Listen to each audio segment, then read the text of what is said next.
नुआखाई एक नुआ पर्व नुह किंतु एथर सरकार नुआखाई सह तार परदिन को मध्य छुट्टी घोषणा करिसेंती। आज नुआखाई खाली पश्चिम ओडिशा रे पालन करा जाउ नाही, पूरा भारत रे पालन करा जाउछि। नुआखाई खाली संस्कृति विषय नुहे, यार इम्पोर्टान्ट अर्थनैतिक रे मध्य अछि।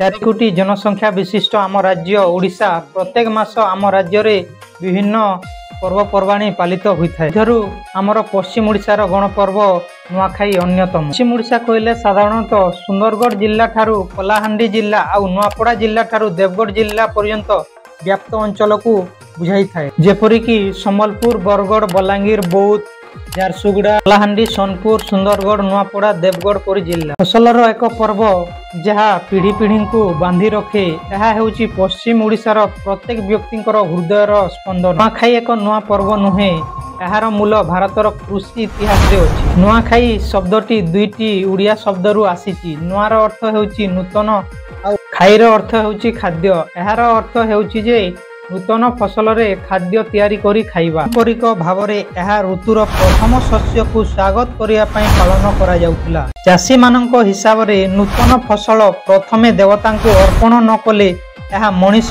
पई अपवित्र रूपे विवेचना करा जाउतिला। आग कालर राजा माने निज इष्ट देवी नाम अनुसार नुआ खाइबार लग्न बाहर करी अलग अलग दिन नुआ खाउथिले। प्राय द्वादश शताब्दी परे संबलपुर चौहान राजवंश समय नुआखाई पालन आरंभ करथिले। 1991 मसीहा पर्यंत नुआखाई भाद्रव मास शुक्ल पक्ष रे पालित हेउथिला सत, किंतु कौनसी निर्दिष्ट तिथि रे यह पालित हेउ नथिला। किंतु तत्कालीन मुख्यमंत्री बिजू पट्टनायक सारा ओडिशा रे गुटिए दिन रे नुआखाई पर्व पालन करिवा पई घोषणा करी सारा ओडिशा रे सरकारी छुट्टी करिवा पई मध्य घोषणा करिथिले। सेही वर्ष ठारू पश्चिमांचल रे गुटिए दिन रे नुआखाई पर्व तिथि अनुसार पालित हेउछि। किंतु एथर सरकार नुआखाई सह तार पर दिन को मध्य छुट्टी रूपे घोषणा करिसंती, जहा अंचलवासी खुशी को द्विगुणित करिछि। नुआखाई भाद्रव मासर शुक्ल पंचमी दिन रे पालन करा जाय। साधारणतः गणेश चतुर्थी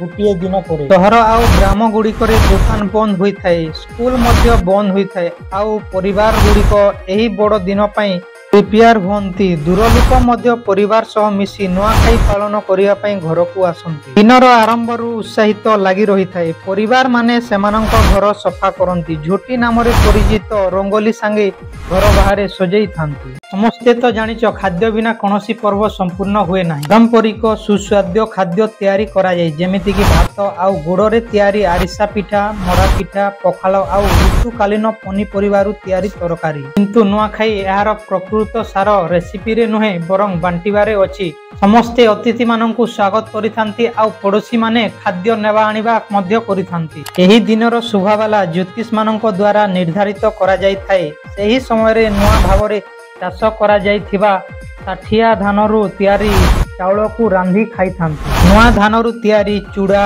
भात, खीरी, मड़ा पिठा निजे निजर घरे तैयारी करी निज निजर इष्ट देवी, ग्राम देवी, देवता आराध्य प्रथमे लगाई समस्ते एकाठी खाई थांती। खाई सारिबा परे नुआखाई भेटघाट पर्व आरंभ होई थाए। परिवारर समस्ते निजर वयस्क मानकु पाद छुई की प्रणाम करिबा सहित आशीर्वाद ग्रहण करिथांती। तापरे निज गां बा पड़ार लोक माने निज भितरे पूर्वरु थिबा भेदभाव भूली जांती आउ समस्ते वयस्क लोकंकु प्रणाम मध्य करंती। गुटिए समाज रे आधुनिक जीवन पूरा लोकंकु अलगा करि दिए। नुआखाई एमिति गुटिए अवसर होई थाए जहा समस्तंकु आउ थरे एकाठी करि थाए। सकाल हेबा मात्रे एही पर्व गुटिए सांस्कृतिक रे परिणत हुए। ढोल, निशान, ताशा आउ मोहरीर शब्द चारिपटे चली थाए। पुरुष आउ महिला माने निज पसंद संबलपुरी साड़ी आउ धोती पिंधी पारंपरिक गीत रे नाचंती। एमिति कि डालखाई, कर्मा, रसरकेली भली गीत रे नाची थांती। एही नाच गुड़िक खाली मनोरंजन नहे, एगुड़िक गोटे पीढ़ी अन्य पीढ़ी को संस्कृति, कहानी आउ परंपरा पठेबार एक उपाय।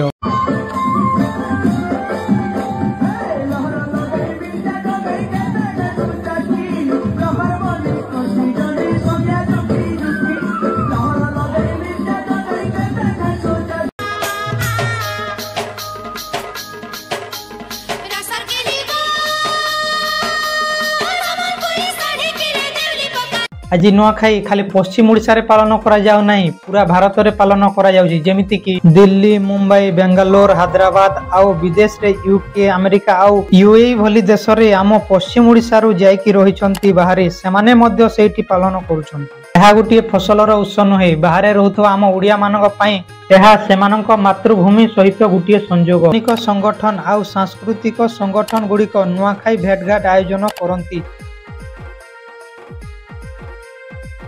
आम पश्चिम ओडिशार जो उमाकांत बारिक, रूपू सुना, अर्चना पाढ़ी बोली सिंगर को डाकी खूब धूमधाम रे पालन करती आ ओडिया खाद्य मध्य बांटी थांती।